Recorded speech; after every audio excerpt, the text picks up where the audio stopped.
निष्पक्षपातपणे केलेलं कृत्य आहे.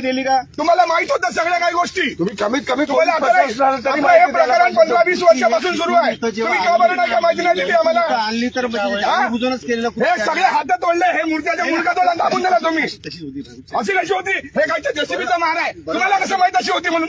तुम्ही भेटली नाही म्हणता. तुम्हाला कसं माहित अशी होती म्हणून? तुम्हाला कसं माहित अशी होती म्हणून तुम्ही म्हणता आम्हाला माहित नाही मूर्ती आहे म्हणून. तुम्हाला आता कसं तुम्ही कबुली करताय? त्याला म्हटलं मी तू साईडला ठेवून दे मूर्ती.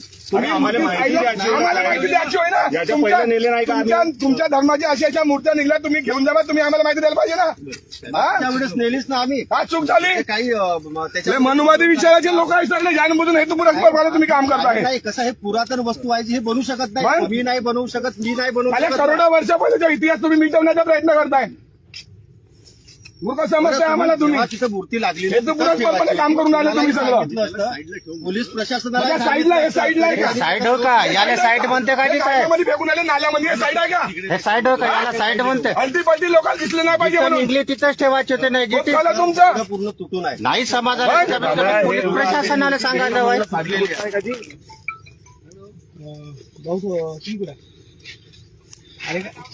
बंदची लोकांना महिला मंडळ बोलवा इकडं. महिला मंडळाला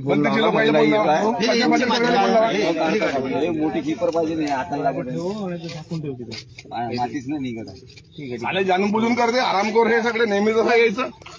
आता तर नाही आहे काही.